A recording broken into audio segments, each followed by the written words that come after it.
On va commencer un shiur de Zohar ce soir, sur Parashat Vaishlach. Et bon, c'est une parasha très riche parce que c'est la rencontre cette semaine entre Esav et Yaakov, entre Yaakov et Esav, exactement, on vient de dire les choses. Après que la semaine dernière, dans la parasha de Vayetze, c'était la traversée de chez Lavan, donc ça c'est un autre niveau, c'est plus difficile. Bien que le Zohar développe et il explique, l'Afka dans la parasha de cette semaine, que ce qui s'est passé chez Lavan, c'était extrêmement dur. Lavan a sans arrêt essayé de le tuer, en fait. Mais là, chez Esav, c'est plus ouvert, parce qu'il clairement il dit qu'il veut le tuer. Et il doit le rencontrer, alors il va le rencontrer. Avant ça, effectivement, il envoie des malachim mamash. Il offre des présents, il fait des tfilotes, il sépare son camp.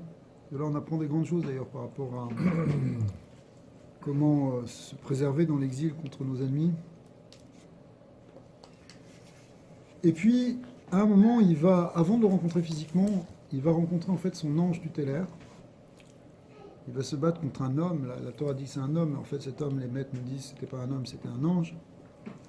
Et c'était l'ange d'Esav. Et l'ange d'Esav, en réalité, c'est ce qu'on appelle aussi le Samer même, l'ange du mal, qui peut prendre toutes les formes et tous les noms dans l'histoire. Il va se battre avec lui pendant toute la nuit. Et la nuit représente la nuit de l'exil. D'accord ? Et c'est Yaakov, c'est le peuple d'Israël, en même temps le peuple juif, qui doit traverser la longueur de l'exil et ses difficultés et ne pas lâcher. Puis à la fin, finalement, c'est Yaakov qui l'emporte. Sauf que, effectivement, il lui met un dernier coup. On avait déjà vu un peu plus de ça, mais maintenant on va voir dans le texte du Zohar des secrets justement sur le début de la Géoula.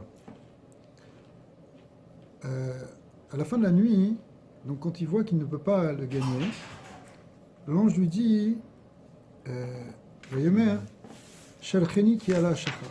Renvoie-moi, car est monté, car l'aube arrive, on pourrait dire comme ça, parce que c'est l'aube.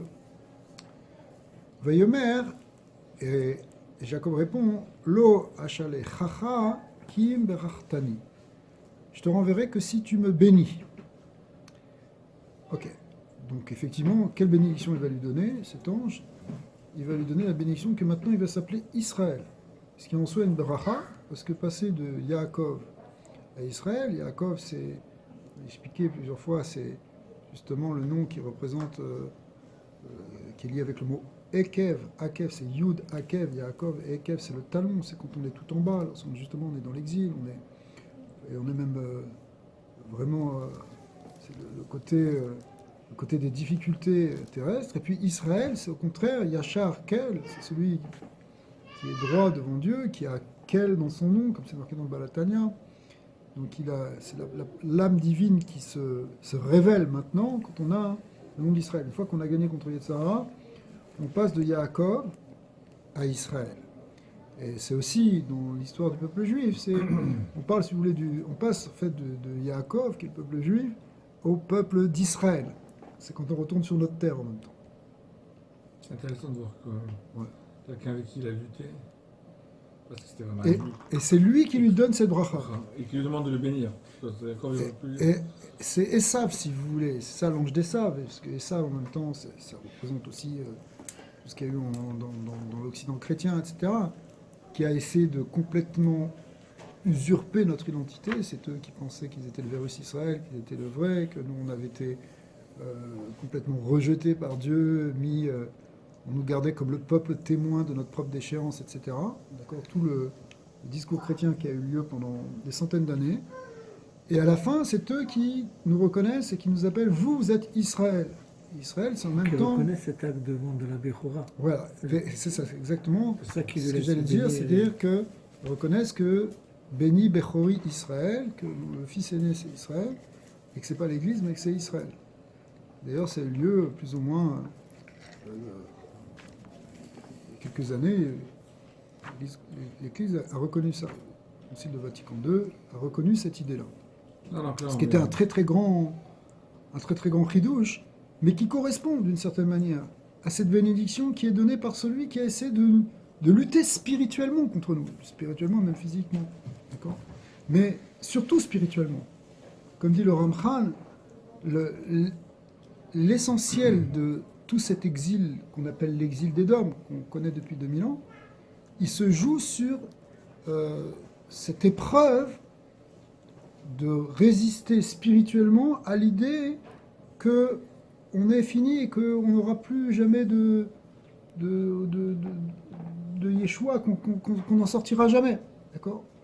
Et que, c'est-à-dire que les autres exils, on savait que, par exemple, l'exil de Babel, on savait qu'il allait durer 70 ans, donc on savait qu'on allait sortir. L'exil d'Édom, on ne sait pas quand on va sortir, et nos ennemis, en quelque sorte, nous disent « Vous n'allez pas sortir, parce que vous êtes finis, parce que Dieu veut plus de vous ».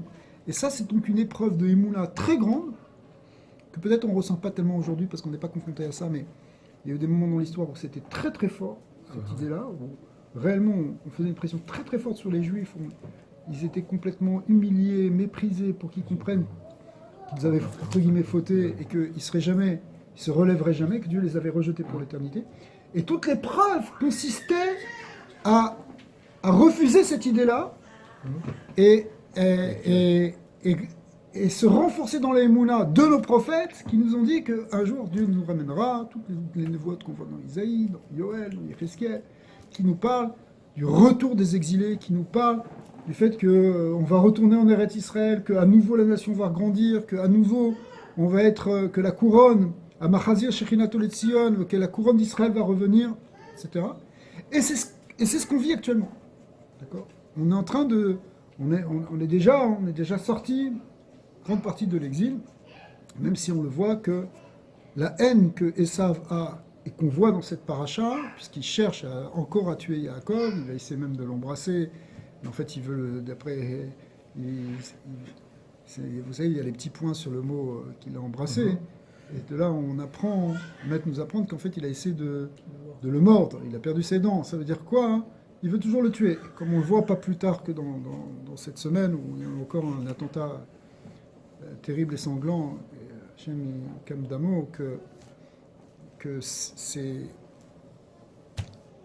gens qui sont partis, Kam Damam, que soit, en tout cas, que Bezat Hachem, on voit que la haine des Sav, elle est toujours là. C'est pas rien dans cette paracha, c'est vraiment exactement le sujet. Et c'est pas fini. Mais malgré tout, même si il met encore des coups, comme on le voit et on va le voir, en fait, même à la fin, il met encore des plus grands coups, d'accord, avant de complètement lâcher. En réalité, il y a un moment où finalement, Esav redonne le droit d'aînesse à Israël. C'est quoi le droit d'aînesse ? C'est pas un droit, c'est une responsabilité, c'est-à-dire que on reconnaît que finalement Israël peut être une source d'inspiration et pour les autres nations, en même temps un modèle, en même temps quelqu'un qui peut influencer pour le bien, qui peut être responsable pour les autres. Et ça, c'est la nature profonde en réalité du peuple juif. Et ça doit être reconnu par les nations à la fin. Vayomer shalachani kela shachar, vayomer lo ashalachacha, ki im berachtani.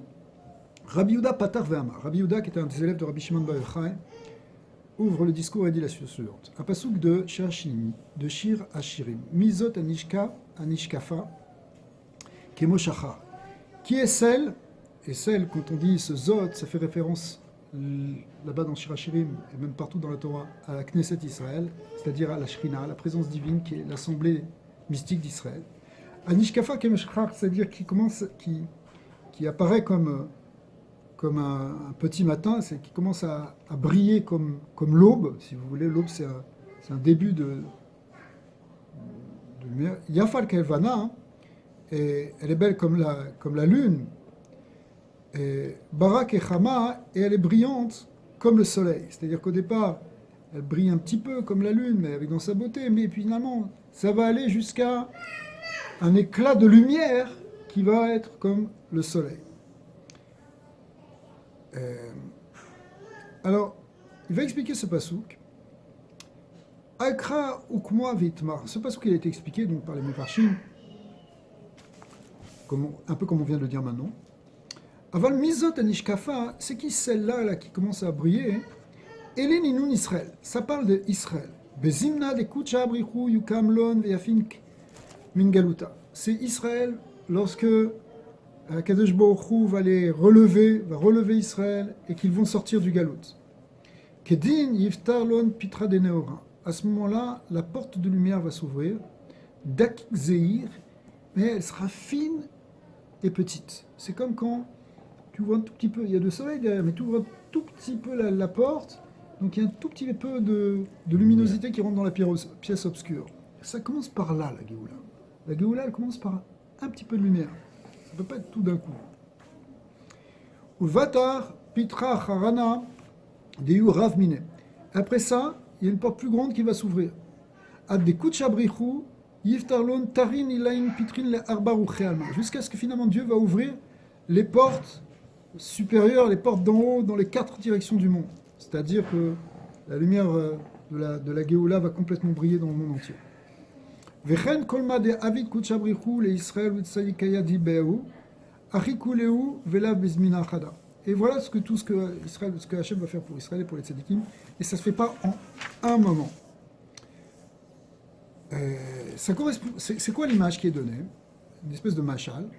Le barnage des Tchavin, Bechashucha, c'est comme un homme qui était dans l'obscurité, Veduré avait Bechashucha Tadir, et qui a tout le temps vécu dans les ténèbres. Il était toujours dans une cave, dans une cellule.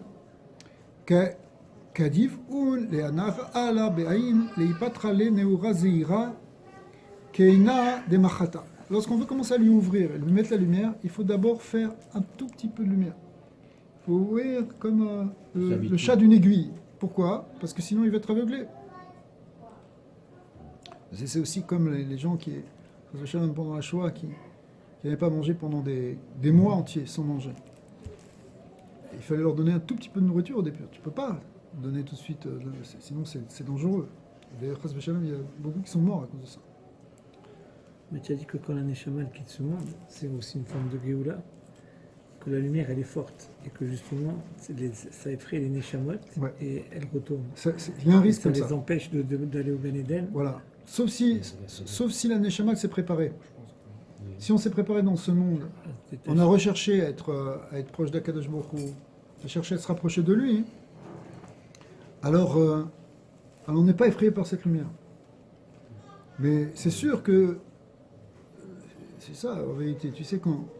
Donc c'est plus un filet quand c'est ça ma question. Non, parce que en fait, le filet c'est déjà assez fort, ça peut être éblouissant, mais si tu es prêt, si tu cherches ça va. Quelqu'un qui cherche vraiment. Mais alors, en tout cas, la sortie de l'exil, elle doit se faire, si vous voulez. Pourquoi ça doit être comme ça finalement? Pourquoi ça ne peut pas être en un instant, on passe de l'obscurité la plus grande? C'est long, non? Alors, nous on comprend par rapport au machal, si vous voulez. On comprend par rapport à l'idée que si quelqu'un il est dans les ténèbres, tout d'un coup il va être aveuglé, il ne va plus rien voir. Mais dans l'histoire comme ça, est-ce que notre cerveau il est préparé à ça? Est-ce qu'on fonctionne encore avec des structures mentales de galoute, ou est-ce qu'on est déjà prêt à vivre la Géoula? Vivre la Géoula, c'est autre chose. Vivre la Géoula, c'est un autre rapport avec le monde, c'est un autre rapport avec la matière, c'est un autre rapport avec le prochain. Et tu ne peux pas passer de l'un à l'autre directement sans... On va voir plus loin, le Zohar va donner une image, aussi l'image de la convalescence. C'est comme quand quelqu'un il guérit. Alors il était malade pendant un certain temps. Et la galoute, c'est comme une maladie. Mais maintenant que tu guéris, ça te prend quand même du temps pour te remettre réellement sur pied. Il y a tout un sman, un temps de convalescence. D'accord? C'est ce qu'on vit actuellement d'ailleurs. Sauf que dans la convalescence, plus tu avances dans le temps, et plus tu retrouves des forces. On va voir, c'est dans les psukim de cette semaine qu'on va voir cette idée-là. Ou le bâtard Rav Miné, ou Ktin Bechol Zimna. Donc, finalement, la lumière va aller en croissant. Ad Neirin Le, Kol Neurak et des Kayaout, jusqu'à ce que toute la lumière brille comme il faut. Car Inun Israël Kama de Atama. Alors, ce machal-là, de celui qui était dans une cellule sombre, puis finalement, progressivement, il a la lumière, ça représente exactement ce qui concerne Israël, comme on a dit. Meat, agarashenu mipanecha adasher tifre. C'est un passouk dans Shemot qui explique que peu à peu, finalement, peu à peu, on est renvoyé de l'exil. Vechen, les man de ate asvata, même chose aussi, celui qui trouve la santé. Lav iyu beshata chada, retrouver la santé, c'est pas en un instant. Et là, zeir adlit takaf, c'est progressivement jusqu'à ce que tu retrouves toute ta force. Aval esav lavachi, mais ça c'est ce qu'on a vu pour Yaakov. Mais pour Esav, ça fonctionne autrement. Et la bezmina chada nairle, lui au contraire, il reçoit la lumière tout d'un coup. Veitavid mine zir, et peu à peu il perd sa lumière. Ouais, c'est un peu comme dans les neurones de Hanouka, nous on voit en augmentant dans la lumière, alors que Esav, il a toute la lumière au départ, et puis après ça va en se dégradant. Adi tafkun et Israël, jusqu'à ce que Israël va se renforcer. Veishatzun le mikulen, et qu'on sera sauvé de toutes ces difficultés. Mais Almaden ou mais Almadeate, donc on est sauvé en quelque sorte dans ce monde-ci et dans le monde futur. Begin de Naïr Beshata Chada, Avele Shitsu Mikula, Shitsiu Lekola. Et du fait que lui, il a eu toute sa lumière d'un coup, toute sa tzlacha, elle est venue d'un coup, alors finalement, il perdra tout après. Aval Israël, Neura de Leon Zir. Par contre, la lumière d'Israël, elle vient petit à petit. Adi tafkun veneibunlon kuchabrichu le'almin, jusqu'à ce que Dieu il va rayonner sur eux, il va faire luire cette lumière pour l'éternité. Vekulo sha'alelon ve'amre mizot anishkafa kemoshachar. Et c'est ça ce pasouk qui nous dit qui est celle-là qui est éclairée, qui brille comme le matin. C'est quoi hein? Ça fait référence à ce que toutes les nations vont dire ça sur Israël. Wow, ils vont dire c'est la lumière elle brille vraiment maintenant chez Israël. Iyu karduta de tzafra, ça c'est kadruta de tzafra, vadainu dakik. C'est quoi ce nian il y a, si vous voulez, juste avant l'aube, il y a le moment qui est appelé kadruta de tzafra. Kadruta de tzafra, ça veut dire le moment le plus obscur avant le matin. C'est comme si la nuit, elle est la plus sombre avant l'aube. D'accord ? C'est avant l'aube que la nuit est la plus sombre. Et le bâtard, après ça, après ça, tout d'un coup, il y a les premières lueurs qui commencent à apparaître. Ou le Vata Yafa Kalvana, donc c'est la suite en fait de l'explication du passouk de Shirachiri. Après ça, ça commence à devenir beau comme la lune, c'est-à-dire ça brille comme une lune. La même intensité lumineuse que dans la lune. Begin. Les Siara Neura Dile Nair Yatir Mishacha. Pourquoi ? Parce que maintenant la lune, elle va briller même plus que le matin, si vous voulez. Au Vatar Barak Echama, après ça va être brillant comme le soleil. Begin de Neura Takif Venarir Yatir Miseara, parce que effectivement, le soleil représente quelque chose qui brille plus encore que la lune. Au Vatar Ayuma Kanigdalot Takifin Benoa. Après ça, c'est la lumière complète qui brille dans toute sa splendeur. Tachazé. Beod itchashir yamama, vidkasya neura, veatat safra, itnair bekadmita zir, aditrabe neura kedekayaout. Donc le Zohar répète ici aussi, donc avant le matin, et puis ça commence à briller petit à petit. Deakevan de kuchabrichu iter leana la le Knesset Israël itnair bekadmita kemoshachar deyu okuma. Parce que quand Dieu il fait commencer à briller, il commence à faire briller la lumière sur Israël, ça commence par une forme d'obscurité. D'accord ? Puisque le début du matin, c'est en fait le summum de l'obscurité. Et après, tout de suite après, ça commence à briller un petit peu. Ou le Vatar Yafe Kalvana, ou le Vatar Barak Echama, le Vatar Ouin, donc après, c'est toutes les étapes. Bon, ici, on voit très clairement que avant que commence à briller un petit peu cette lumière, par exemple, on a vécu les moments les plus difficiles dans l'histoire du peuple d'Israël. On l'était depuis quelques siècles déjà, mais en particulier, tout ce qui s'est passé pendant la Shoah, c'était vraiment le moment le plus obscur, le plus ténébreux de notre histoire, de tous les temps, en fin de compte. Et puis après, ça commence à briller un petit peu et ça va en augmentant. D'accord? Même si, encore une fois, ça ne veut pas dire qu'il n'y a pas de résistance, mais ça va en augmentant. Vous savez qu'il y a plusieurs étapes dans les zmanim. Donc, au moment où les premiers rayons apparaissent, qu'on appelle Alut HaShachar, l'aube, dawn, d'accord? Ça, c'est les premières lueurs. Mais on ne peut pas encore faire Kriyat Shema à ce moment-là. Les Chachamim, ils ont fixé. Minatora, on pourrait faire Kriyat Shema. Mais Midarabanan, on a fixé de faire Kriyat Shema à un zman un peu ultérieur, qu'on a fixé comme Mishe Yakir, Chavero, les Arba Amot. Si tu reconnais un ami à 4 Amot, c'est-à-dire c'est une manière de... Il faut qu'il y ait suffisamment de lumière pour que tu puisses reconnaître à 4 Amot. À ce moment-là, hein, ça veut dire qu'il y a un peu plus de lumière. Et là, s'il y a un peu plus de lumière, là, tu peux commencer à faire Kriyat Shema. Après, il y a le Zman de Netzach Hama. Netzach Hama, c'est le lever du soleil. Ça fait référence ici aussi dans toutes ces étapes.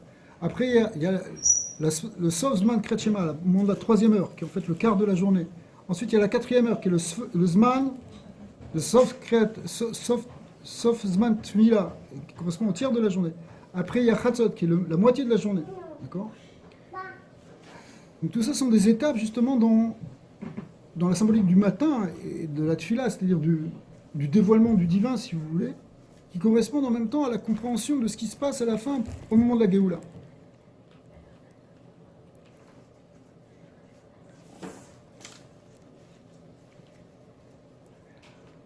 Alors, le premier moment de, comme, si tu veux, révélation de lumière, ce serait pas Chatzot, Laila?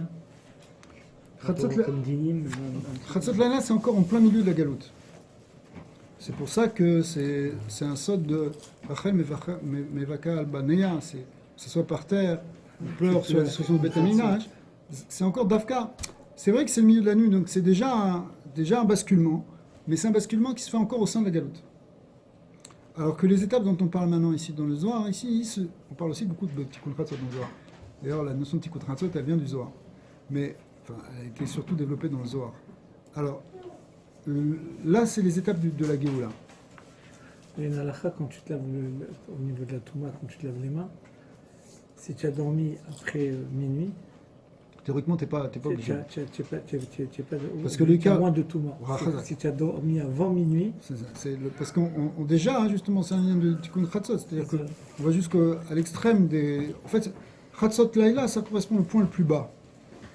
Et après, ça commence à remonter jusqu'au Netz, après ça va remonter jusqu'à Chatzot Hayom, après ça redescend jusqu'à la Shkia, et après ça et comme ça qu'on fait les 4 étapes, si vous voulez, du cycle quotidien. Alors, maintenant, c'est sûr que les dinim, puisqu'on est plus dans la descente encore dans la première partie de la nuit, c'est là qu'il y a le plus de dinim. C'est pour ça aussi qu'il y a un lien de ne pas étudier Torah Shepirtav là-bas, pour pas qu'il y ait de la sur la Klippa, etc. Il y a beaucoup de choses qui sont. Alors, effectivement, que le roi Ratouma, le cas du roi Ratouma, il est dans la première partie de la nuit. Le Tachazé, qui va d'Istalik Safra, lorsque le matin vient, Dea l'octive qui bat Shachar, et là qui ala Shachar, c'est le mot qui est employé dans les versets, et dans les Chachamim, c'est pas qui va à Shachar, qui vient le matin, c'est qui monte le matin, c'est une montée. Dea bezimna qui va à Shachar, kedin itakif ba'oub mimana ve'akish lele Yaakov. Begin de'aoub mimana akish le Yaakov le me'avet akifo d'itafo le Asaf. Ve'kat salik aoub kuma de Shachar l'itrazé ataneura ve'treve Yaakov. Quand on dit qu'il vient le matin, c'est justement au moment de la plus grande obscurité. C'est au moment où la lumière n'est pas encore montée. Donc on peut dire il vient pour l'instant parce qu'il n'est pas encore monté, on ne voit pas encore la lumière. Donc ça c'est le moment où Kama de Shachar, c'est le moment d'obscurité du matin, juste avant la première lueur de l'aube. Et après ça s'appelle Ala Shachar, Alut HaShachar. C'est quoi l'aube? C'est la montée. Mais avant, c'est déjà le matin, mais c'est la partie obscure du matin. Qui va. Qui va, exactement. On le dit dans l'Aftara de Kitavo, Koumiouri qui va ouvrir. Chazak. C'était ma barbizas, c'est pour ça que je sais. J'ai tout gâché. Non, je dis la vérité. Et c'est à ce moment-là que l'ange des Saves, il frappe Yaakov. Quand est-ce qu'il frappe Yaakov? il frappe Yaakov justement dans ce moment d'obscurité. Et après ça, hein, c'est le début réellement du processus de Géoula. Mais encore une fois, même ce coup-là, quelque part, il fait partie de la Géoula.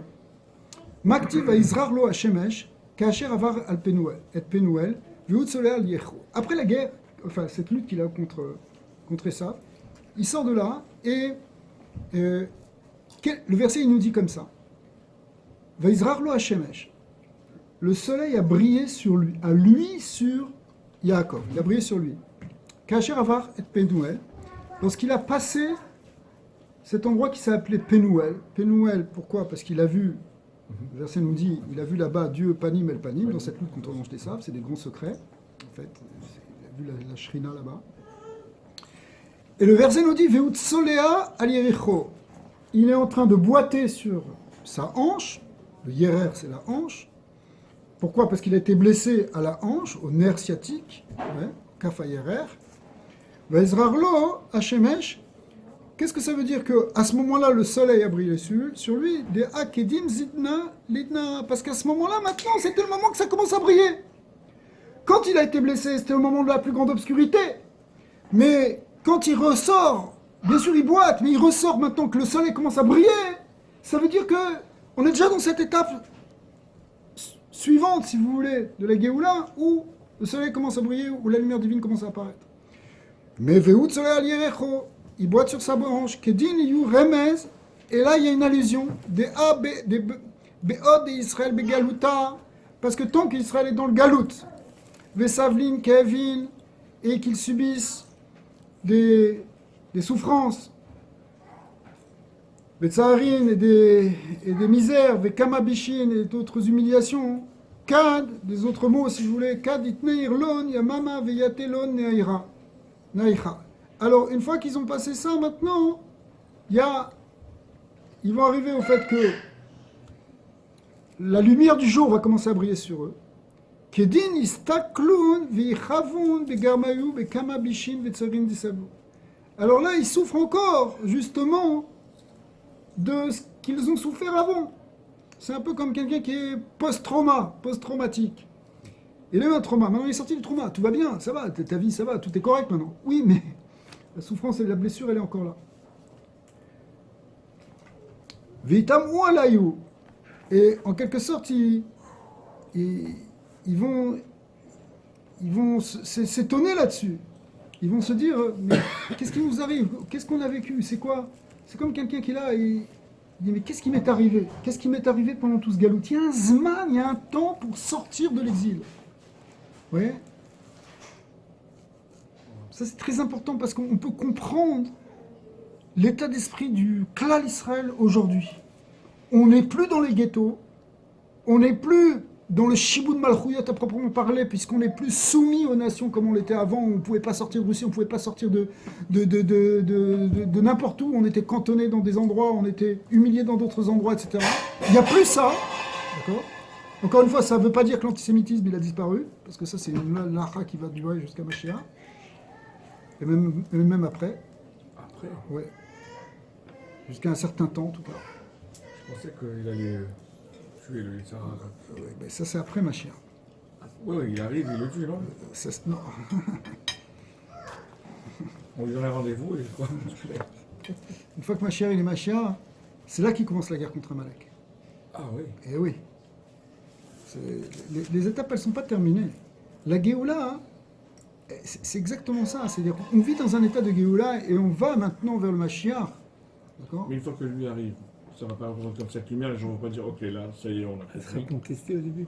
Il va mener des grandes guerres, physiques ou peut-être spirituelles. Le Rabbi dit que ça suffit qu'elles soient spirituelles. Mais c'est des grands combats, bien sûr, parce que les forces du mal, il faut les anéantir. Spirituellement. Donc la fin, c'est prendre leur roi et le tuer, quoi. Mais ça prend du temps. Ah oui, bien sûr. C'est normal, bien sûr. Alors, mais en tout cas, hein, ici le point est que le peuple d'Israël, il revient sur ses blessures. Par exemple, on a des réflexes de galoute. Qu'est-ce que les nations vont penser de nous? Qu'est-ce qu'ils vont dire? Est-ce qu'on a le droit? Est-ce qu'on peut se permettre ça? D'accord?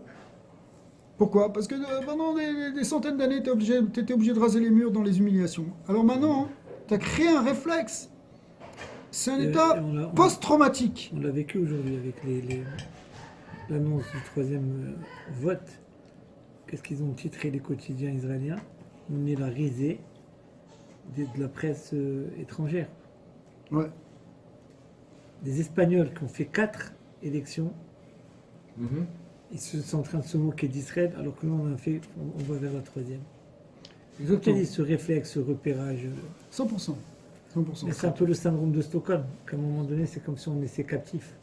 La différence de. Hein donc, Ouais, je- ouais. Allez, j'en ai rien à dire. C'est incroyable. Alors, Begin Kar ve'izrar lo Hashemesh de'auzimna de'naecha. Donc dans ce moment où maintenant on va trouver la paix, Parce qu'ils savent qu'ils Ukhdin ont rien utsole à- al Ils yerecho. pourront jamais être rachetés. Donc quand on arrive à la Géoula, hein, on a une certaine paix d'une certaine manière. On n'est plus soumis de la même manière. Eh bien, on est encore soléa al yerecho. On est en train encore de boiter. On ne marche pas droit complètement, on n'arrive pas vraiment. Ikav vetseir garme alma de avar. Et en fait, c'est une peine qui vient du passé, qui vient de ce qu'on a subi dans le passé. Veyu kadistala kadruta de shachara, kedin takav itachidbe, de kadit khalash khele.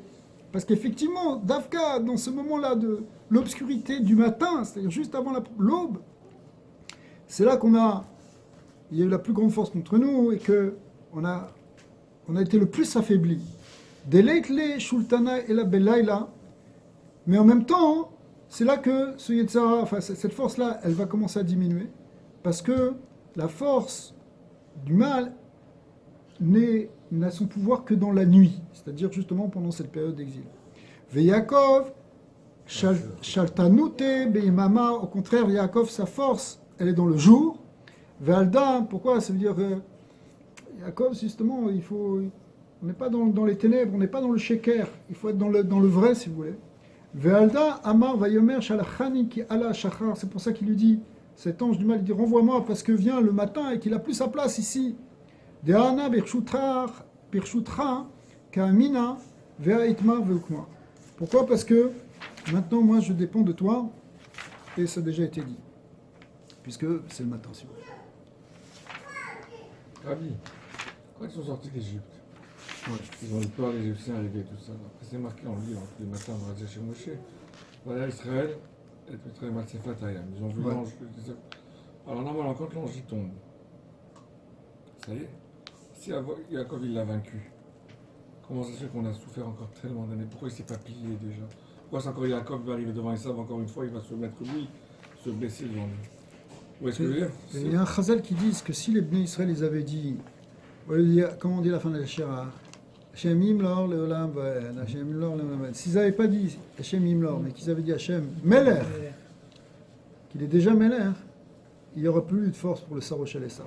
Parce qu'effectivement, le Sar de Paro, l'ange de l'Égypte qui a été détruit à ce moment-là, puisque c'est pour ça qu'on n'est plus retourné en Égypte après. C'est ça. Malgré tout, ça aurait pu être aussi la fin de tout, même de l'ange des Saves, parce qu'au finalement, c'est quelque part, c'est le même ange. L'ange d'Égypte et l'ange des Saves, c'est la même chose, c'est le Samer même. Donc il aurait pu être plié complètement. Mais on lui a laissé encore une petite force, et après il est rené de ses sens. Bon, mais là, Yaakov, il a vaincu la deuxième fois. Le premier, on en arrivait. Bon. Il a vaincu, mais c'est un remèze de l'histoire du peuple d'Israël, toute cette Il nuit. l'a battu, il l'a vaincu. Toute cette nuit-là de lutte contre Yaakov, là. C'est Maaseh Avot Siman Labanim, c'est-à-dire que c'est un remèze de l'histoire du peuple juif dans l'exil et à la fin donc dans la Géoula. D'accord? C'est quoi? On n'est pas un peu victime de cette rachmanout qu'on a, qu'on ne va pas jusqu'au bout. Ouais. C'est comme à Purim, il fallait le tuer jusqu'au dernier, on a laissé un, palak. Ouais. Et Amalek est revenu de là. Ouais. C'est l'histoire avec Shaul. Il aurait dit quand ils avaient la main, ils étaient en endroit, il aurait dit avancez. Comme C'est un peu ça l'idée, non, avec Abraham Avinu, quand il a demandé de la Kedah. Il a dû casser sa nature. Ouais. Comment il rachète Ce réflexe, là, il demande de casser sa nature pour compléter la Ouais, d'une dimitude. certaine manière, ouais. On n'est pas des criminels. On va pas jusqu'au bout.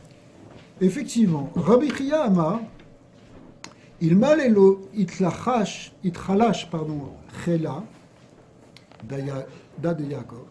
Si la force de Yaakov n'avait pas faibli à ce moment-là, au moment où il s'est fait blesser, Itkayem Yaakov Legabé, il aurait gagné. Il aurait brisé à ce moment-là, directement, à force des savants en haut et en bas. Mais oui, mais d'un autre côté, ce qui était ne pouvait pas être autrement. Donc, il avait la possibilité ici d'en finir avec le Saint-Mermel. Rabbi Shimon Patar Ve'amar. Kemaré, maintenant, Rabbi Shimon, il va expliquer un autre verset du livre de Ézéchiel. Kemaré a Keshet, Asher Yeh Be'anan. Telle la vision de l'arc-en-ciel, le rainbow, Asher Yeh Be'anan, qui est dans la nuée, Beyom Ageshem, en un jour de pluie. Donc on imagine un jour de pluie, un très beau arc-en-ciel, c'est ça la vision. C'est une image pourquoi hein? Ken Maré a Noga Saviv ou Maré Dmut Kevod Hashem. Alors la lumière brillante qu'on appelle le Or Noga, la clarté de la lumière qui entoure le trône céleste, là-bas c'est dans la vision d'Ézéchiel, eh bien elle rayonne la gloire d'Hachem.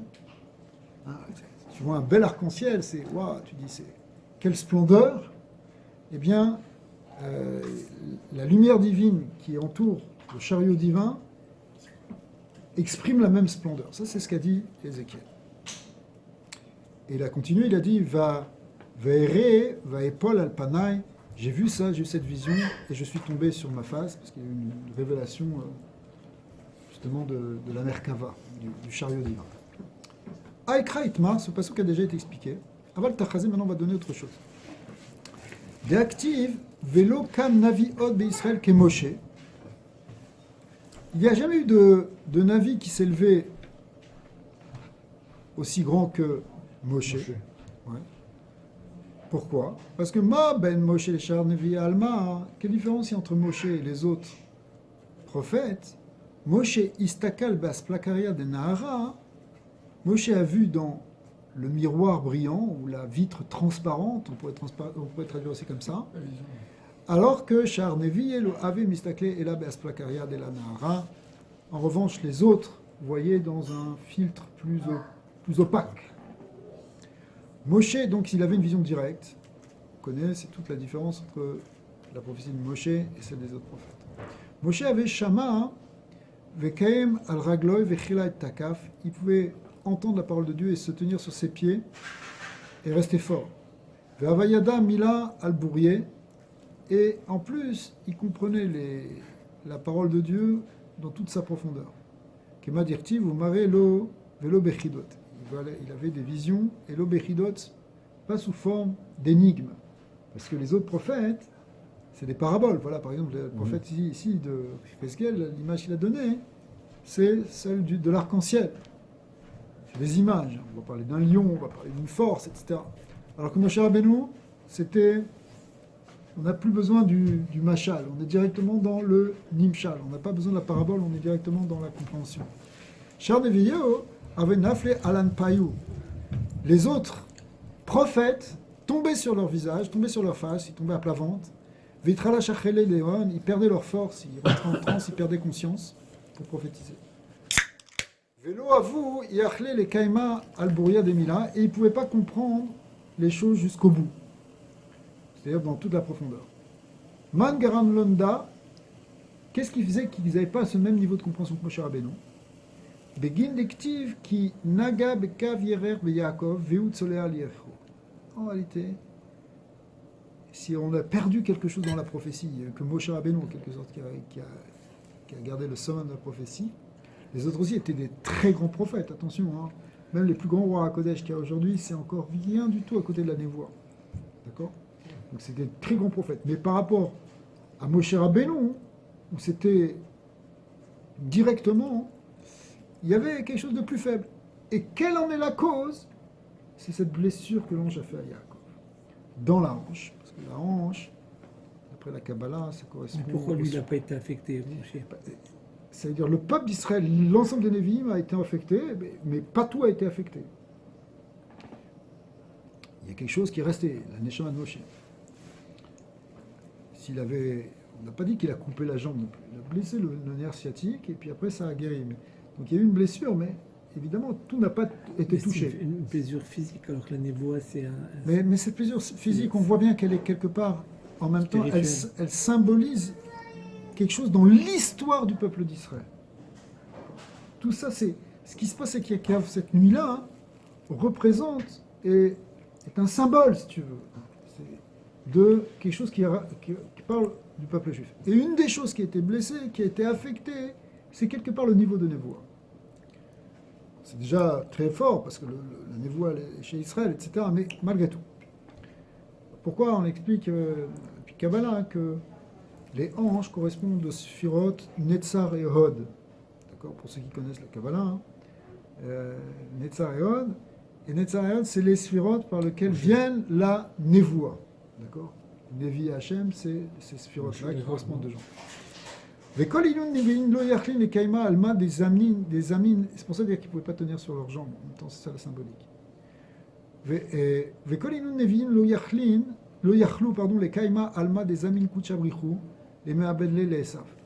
en réalité, les autres prophètes n'ont pas pu réellement prophétiser sur ce qui va arriver à Esav à la fin. Il y a le seul qui a réussi à faire une vraie prophétie qui est claire sur la fin d'Esav, c'est le prophète Ovadia. D'accord ? Ovadia, qui était un grand prophète, mais qui était un converti. Et il était un converti qui venait de Esav. Et c'est parce qu'il venait de Esav qu'il a eu le mérite, en quelque sorte, de prophétiser sur la fin d'Esav. Et que lui, il comprenait réellement ce qui allait arriver à Esav, parce qu'il venait d'Esav. Ce que va dire le Zohar maintenant. Bar Ovadia Nevia, d'avec Giyura, parce que c'était, on va dire, le prophète qui était donc un converti, des Atemisitra d'Esav, il venait du côté de Esav. D'Akaïm, de Kiyuma, donc il se tenait, il savait où est-ce qui c'était Esav, d'Esav, et il ne s'est pas affaibli contre lui, donc il a pu recevoir les secrets de la fin d'Esav. Par contre, les autres, ils ont été affaiblis. Pourquoi ils ont été affaiblis ? Parce qu'ils ont été blessés, parce que Yaakov a été blessé par Esav.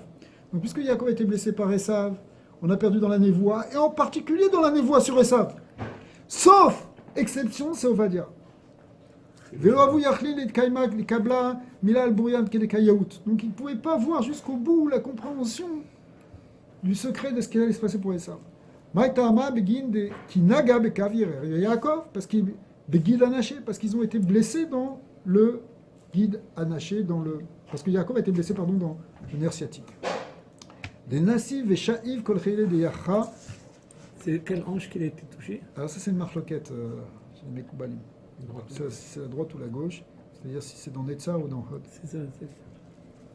Il y a tout un khakira, peut-être on va en parler après. Valda idbachela de yacha veishtayat solea al-yercho. C'est pour ça qu'il a avancé sur sa hanche. Netzar et Hod, c'est aussi les deux sphirotes qui correspondent dans les fêtes à Hanouka et Purim. Au niveau du cerveau, il y a un système pyramidal croisé. Donc tu vois, si par exemple c'est la hanche gauche, ça va avoir une correspondance avec le cerveau droit. Le cerveau droit, donc je veux savoir la prophétie, si elle était au niveau du cerveau droit. C'est sûr que le Hod, il est lié avec la Chokhmah. C'est ça. Et Netzar, il est lié avec la Bina. Parce que ça va en croiser. Donc comme ça, en faisant ça, tu peux aller chercher quelle hanche il a été... C'est ça que les gauchers parlent rarement. Alors c'est la parole, dans un essai. Veldet bachela de yacha. Veishtaer solea al yecho. De a, konevim de alma, lo yachlou les davka les kaima b. Donc, finalement, les prophètes, à cause de ça, ils n'arrivent pas réellement à avoir ce secret-là. Tachazé, nevin kuleu bar Moshe, lo kaimu betuk faek de kachazé. Finalement, tous les prophètes, à part Moshe, ont perdu quelque chose. Man de lae beoraita, velekman de samirle. Alors maintenant, on va voir en quelque sorte une autre explication. C'est que ces deux surotes de Netzar et Hod, qui correspondent aux hanches, on les appelle aussi Tomché de Horaïta. Tomché de Horaïta, c'est-à-dire ceux qui soutiennent les étudiants de la Torah. De même que les hanches, les jambes soutiennent le tronc, tel qu'ils portent le corps. De même aussi dans le peuple d'Israël, puisque toute l'histoire de Yaakov, c'est l'histoire du peuple d'Israël. Il y a des Talmidei Chachamim qui vont correspondre au tronc, Tiferet. Et puis, il y a ceux qui supportent les Talmidei Chachamim, et qui correspondent à Netzar et Hod. Les gens. Et une des choses que l'ange des Sav a fait, c'est que il n'arrivait pas à frapper les Talmidei Chachamim, mais alors il a frappé les Balébatim qui soutiennent, Chas v'Shalom, il a frappé Chas v'Shalom, ceux qui soutiennent l'étude de la Torah. Au man de la Yeborah Velet man de Samirle, si quelqu'un étudie la Torah et qu'il n'y a personne qui le soutient, Velu Ishtakar man de Atil Mila, Vechisel et Kafa. Et tu as vu les deux attentats là, c'est sur des épiceries. Quelque part, l'épicerie, c'est ce qui soutient. Ensuite, le Talmud Chacham, ça le nourrit, tu vois. C'est vrai. Le cachère en France et C'est vrai, c'est vrai. C'est vrai. Bien que la vérité. Ouais. C'est vrai. Mais. Il ne peut pas y avoir de hasard. Pourquoi le Satan il fait taper là-bas? C'est vrai que c'est deux fois. Et si Velo Ishtakar man de Atil Malia Lechese, si il n'y a pas quelqu'un qui s'occupe de remplir littéralement la bourse, c'est-à-dire de financer le Talmid Chacham, pour qu'il puisse étudier la Torah, Alda Oraita Kad Mishtakacha Bechol Dara Vedara, et à cause de ça, c'est ce qui fait que la Torah finalement est oubliée, parce que les Talmidei Chachamim ne peuvent pas étudier complètement, se consacrer corps et âme à l'étude de la Torah, parce qu'ils sont dans des difficultés financières. À cause de ça, hein, finalement, c'est comme ça que la Torah, elle va diminuer. Donc, quand on n'arrive pas à toucher le Talmid Chacham, parce qu'il est presque, il arrive à lutter contre son état, ça c'est une force, mais au moins, hein, la seule manière de faire, c'est qu'on va l'affaiblir petit à petit, en lui retenant, en empêchant qu'il y ait de la part d'un saint. Veitralash Tukfe de Oresta Kolioma Veyoma, et au jour de l'exil, la Torah a diminué.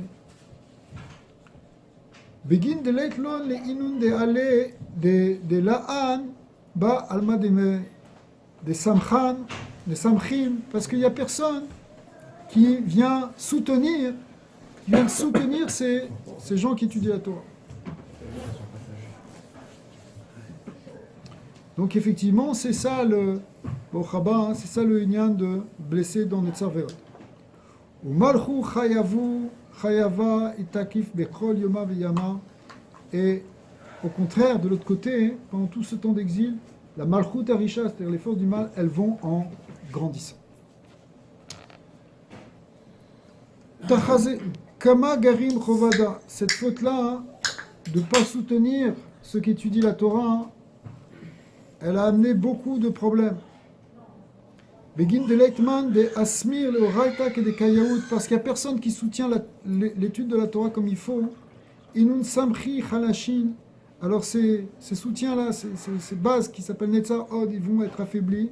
Vegarmin le Atkafa le Aoudile, de Leitle Shuka Veraglin le Kaiman Alayo. Et il permet à celui qui n'a ni jambes, ni mains, en réalité, de prendre des forces. C'est qui? C'est le serpent qui symboliquement lui a coupé les jambes. Donc si on ne renforce pas les jambes, les hanches du peuple d'Israël, on donne de la force au serpent. Patar ve'amar. Donc c'est toujours Rabbi Shimon. Il a dit Vayomer Hashem Elokim el nachash ki asita zot arurata michol abehema ve'gomar. Al gechonecha teler. Il a dit au serpent, puisque tu as fait tout ça, tu vas être maudit, etc. Et tu avanceras sur ton ventre, sur ta gorge littéralement. Enfin, sur tes entrailles, excusez-moi. Mal gechonecha teler. De idberu samchin dile. En fait, ses soutiens, c'est-à-dire les jambes ont été coupées. Ou ksitin ragloy. Velekle alma de kaim. Il n'a rien sur quoi tenir. Israël, le Baïn, le Samchal et le Oraita, et si Israël ne soutient pas la Torah, il se retrouve dans la même situation. Il y a les Samchin, les Shukin, les Kayama, les Tkafa, les Béo. Et au contraire, ils donnent leurs jambes, leurs appuis au Samermen qui reprend des forces. Lui, il a besoin de ses jambes symboliquement. C'est-à-dire, quand on coupe les pieds d'Israël, ils vont retourner chez le Nachash.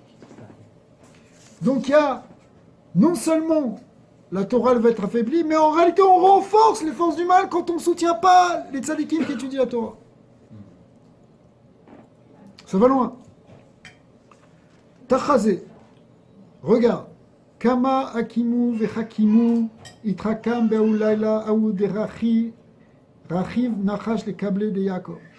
Regarde qu'est-ce qui s'est passé pendant cette nuit, à quel point il y a eu beaucoup de ruses et des choses et des malfaisances qui ont été faites par le Samer même, l'ange de la mort, l'ange d'Esav, qui est l'ange de la mort, c'est la même chose que le Satan. Dea Iyu Aveyada, parce que il savait, Dirtiv, il savait très bien comment ça fonctionnait, ce Samer même. Étant donné qu'il y a marqué dans le Passouk, Akol Kol Yaakov, Veyadaim Yede Esav. La voix, c'est la voix de Jacob, et les mains sont les mains d'Esav. Qui a dit ce verset? C'est Yitzhak. Quand Yaakov est venu chercher la bracha et qu'il était déguisé avec les peaux de chèvre, il ressemblait, quand il a touché les mains, il a dit ça c'est les mains d'Esav. Mais de là on apprend de ce verset, il y a une grande allusion, c'est que la voix, c'est Yaakov. C'est quoi notre force? C'est la voix. C'est quoi la voix? C'est la voix de la Torah, la voix de la Tfila. Mais si cette voix de la Torah est affaiblie, parce que justement il n'y a pas de soutien à ceux qui étudient la Torah, et qu'ils n'arrivent plus à étudier la Torah parce qu'ils sont dans des difficultés financières trop grandes, à ce moment-là, qu'est-ce qui va l'emporter? C'est la suite du passouk, c'est Yadaim Yedesav, c'est-à-dire la force physique d'Esav qui va grandir. Veipasi Kala de Yaakov, si la voix de Yaakov cesse, Kedin Veyadaim Yedesav, alors c'est le moment des mains d'Esav, c'est-à-dire qu'on donne de la force à Esav, à notre ennemi, parce qu'on n'étudie pas la Torah. Beginkar, Istakal, les kol citrines, la gelée, les Yaakov. Donc c'est pour ça que cet ange-là, il a regardé de tous les côtés comment faire du mal à Yaakov. Ou les Afsaka Kalé pour arrêter sa voix. Vechamale, Takif Becholo. Et il a vu qu'il était fort dans tous ses membres, que ce Yaakov, il savait résister. La lutte était forte. Le clan Israël, il ne s'est pas écroulé dans tout l'exil. Drouin misitrada vesitrada veinun takifim. Il a vu qu'il avait les hanches fortes, il tenait fort. Tu sais, quand tu fais dans la lutte, en réalité, il faut que tu mettes ton ennemi à terre. Donc il faut lui faire tomber les jambes. Il a vu qu'il tenait. Pourquoi il avait les côtés? Parce qu'il avait... Il a attrapé des mains aussi. Quand Oui. il va c'est-à-dire qu'il attrapait, qu'il a utilisé les mains d'Esav avec la force de Yaakov. Peut-être. Alors, c'est peut-être. Ici, le Zohar, parce qu'on a vu ce passouk avant aussi. Mais le Zohar, il dit que c'est quoi qu'il tenait de ce côté et de ce côté? C'était, il avait la force d'Avraham et la force de Yitzhak. On a la force des Sfirotes. D'accord? Goufa de Kafaf Benayou. Et donc, Tiferet, qui est Yaakov, il est vraiment bien entre Chesed et Gvura. Il a les deux côtés. On a un certain équilibre. Le peuple juif, il est équilibré. Il peut réagir comme ça, il peut réagir autrement. Il a de quoi tenir. Il n'est pas si tu es que sur un pilier, si tu n'as qu'une seule force. C'est là que tu vas t'écrouler. Mais quand tu tiens sur les deux côtés, c'est là que tu peux avoir un équilibre.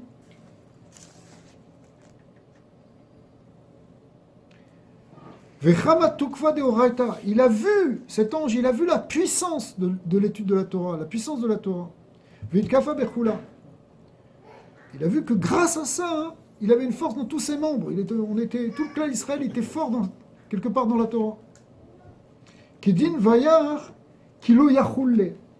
Kilo yacholle. Lo, pardon, excusez-moi. Je traduis directement en araméen maintenant. Il a vu qu'il ne pouvait pas gagner contre lui. L'ange d'Esav, il a vu qu'il n'arrivait pas à parvenir à mettre à terre Yaakov. Ok? Vayar kilo yacholle lo mavad miyad vaiga bechav yecho. Et c'est à ce moment-là qu'il l'a blessé à la hanche. Pourquoi il l'a blessé à la hanche? Parce qu'il a trouvé un point faible. Il trakam les câblés. Amar kevad et tavrou samrin de Oraita, il s'est dit, maintenant, il a fait une ruse contre lui, il a dit, maintenant qu'ils vont être brisés, les soutiens de la Torah qui sont représentés par les hanches, ouais, Miyad oraita lo itakaf, alors ça va faire perdre la force à la Torah. Urdin itkayem ma de amar avon, et c'est ce qui avait été dit, ce qu'avait dit Avraham Yitzhak, ce qu'avait dit à Yitzhak va s'accomplir, c'est-à-dire à kol Yaakov, ve'yadaim yedei Esav, c'est-à-dire que quand le col de Yaakov diminue, c'est ça qui donne la force au yedei Esav, aux mains d'Esav. Ve'yakasher tarid, et lorsque cette voix va diminuer, va cesser, et bien, au farakta ulo me'al savarecha, à ce moment-là, tu vas avoir toute ta force, toi et Esav, c'est comme ça qu'on commence pas ça. Au Béda, alors finalement, on voit que effectivement, l'ange d'Esav, il a tenté de faire ça. Ça a été ça, cette chose. Et il a trouvé le seul point faible, puisqu'on a vu que tous les varim, tous les membres de Yaakov, c'est-à-dire tout le peuple de Juifs, finalement, il était résistant. Mais il a trouvé un point faible. C'était quoi? C'était ce nerf sciatique. Et pourquoi c'est le nerf sciatique? Alors, on va l'expliquer un peu après.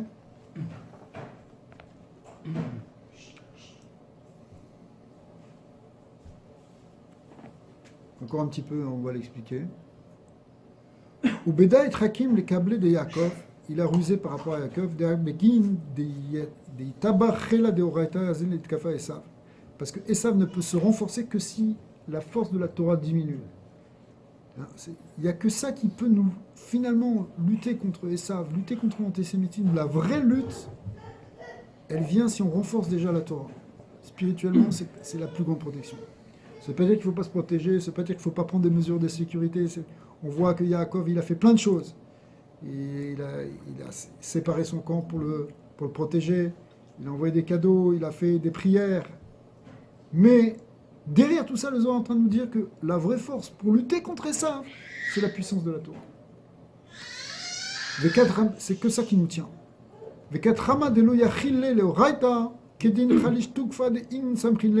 Et il a trouvé le point faible qui n'était pas dans la Torah, parce que la Torah, il ne pouvait pas la frapper.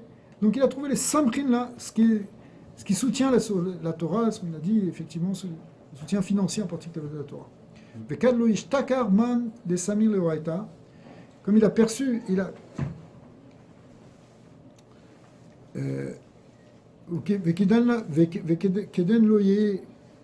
Le Yekol comme de Yaakov, il a voulu affaiblir grâce à ça le fait qu'il y a le col de Yaakov. Ça donne de la force aux mains d'Esav. Lorsque Yaakov il a vu ça, lorsque est venu le matin, alors c'est là qu'au moment où il a eu cette force, jusqu'à ce que finalement, c'est l'ange qui l'a béni. C'est-à-dire que Yaakov il a saisi, peut-être par les mains, comme tu dis, et il a imposé qu'il le bénisse. Vedele alinun barachan, et là il a reconnu les bénédictions qui avaient été données par Yitzhak. Va amarle lo Yaakov yamar ot shimecha, ton nom ne sera plus Jacob, Kim Israël, ce sera Israël. Lav Yaakov ba'kimu, ce sera plus Yaakov qui représente justement le côté Ekev, le côté tordu, et là Israël, Begeuta vetukfa, dans l'orgueil et la force de l'Etman de Yachille, là, celle où personne ne peut quoi que ce soit contre toi.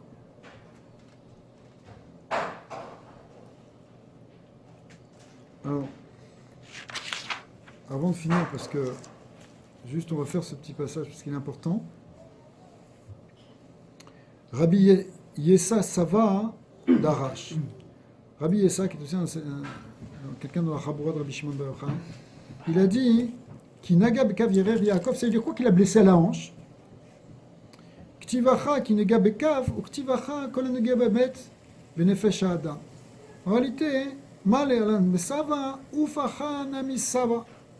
Il y a un verset qui ressemble à ça qui dit kol naga bemet nefesh adam. Là-bas, on parle de la tumat med. Si quelqu'un il a touché un mort, alors à ce moment-là, il devient lui-même tamé. De là, il fait une xerashava que le inyan du kafayerer, c'était aussi un inyan de mita, un inyan de mort, un inyan de touma.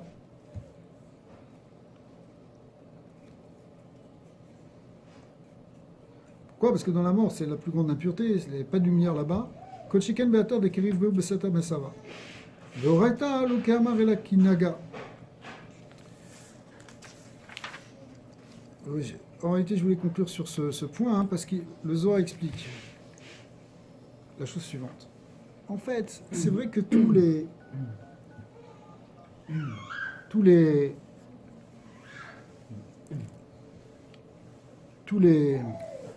Pourquoi le nerf sciatique? Parce qu'il y a un lien de Touma. ouais.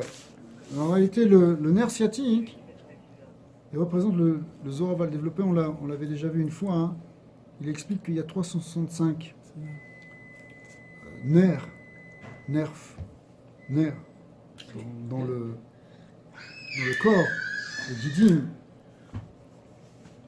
Et c'est en relation avec 365 jours de l'année. Et le nerf sciatique, il correspond à quel jour dans l'année? Vous vous rappelez? À quel jour il correspond de Le l'année? milieu ou le deuxième. Non. Comment on Correspond. définit ça? Comment on définit ça? Il y a 365 jours dans l'année solaire. D'accord? C'est le milieu. Et il y a 365 nerfs. 365 nerfs qui sont. C'est Shabbat. Et ça correspond à Tisha B'Av.